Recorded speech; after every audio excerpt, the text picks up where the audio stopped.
যার স্বাভাবিক বুদ্ধি আছে তাকে যদি আপনি জিজ্ঞেস করেন সে বলবে কোনো ইনভেস্টিগেশন অথরিটি যদি আসে ইনভেস্টিগেশনের জন্য সেই ইনভেস্টিগেশনে কিন্তু হস্তক্ষেপ করা যায় না।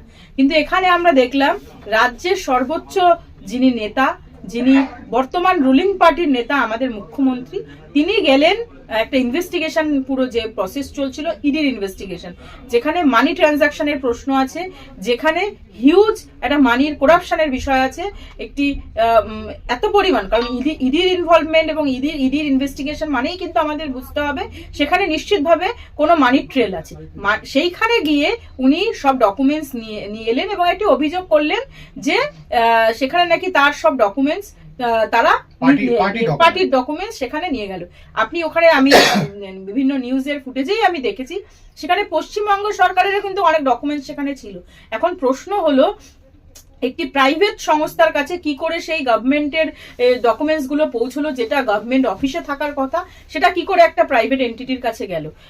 আরো অনেক প্রশ্ন আছে, কিন্তু যে বিষয়টি মূল ঘটেছে সেটা হচ্ছে যে ডকুমেন্টস গুলোর কথা বলা হয়েছে বারবার, যেখানে ইডি তার লিগাল প্রসেসে, ইডি তো আর উইদাউট মানে লিগাল প্রসেস ফলো না করে তো আর করেননি, উনি তো ইডি নিশ্চিতভাবে লিগাল প্রসেস ফলো করে ইনভেস্টিগেশন করার যে প্রসেসগুলো আছে, যে পারমিশনগুলো লাগে, সেগুলো নিশ্চিতভাবে ফলো করেই সেখানে গেছিলেন।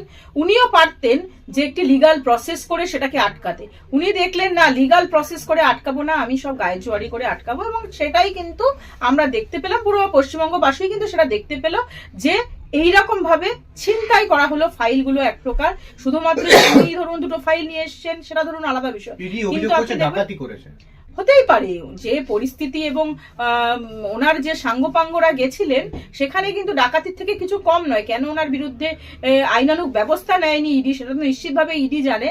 কিন্তু বক্তব্য হচ্ছে, যেটা আমরা দেখেছি সেটা খুবই আশ্চর্যজনক এবং গণতন্ত্রের ওপর কিন্তু এটা একটা থ্রেট বলতে পারেন। ইনভেস্টিগেশন প্রসেস কিভাবে চলবে সেটা কিন্তু সম্পূর্ণ সেই ইনভেস্টিগেটিভ অথরিটির ওপর নির্ভর করে। এক্ষেত্রে ইডি হচ্ছে ইনভেস্টিগেটিভ অথরিটি, তারা কিন্তু যদি মনে করেন যে তাকে গ্রেপ্তার করা প্রয়োজন আছে, উনি করতেই পারেন, কারণ উনি ইনভেস্টিগেশন প্রসেসে বাধা দিয়েছে।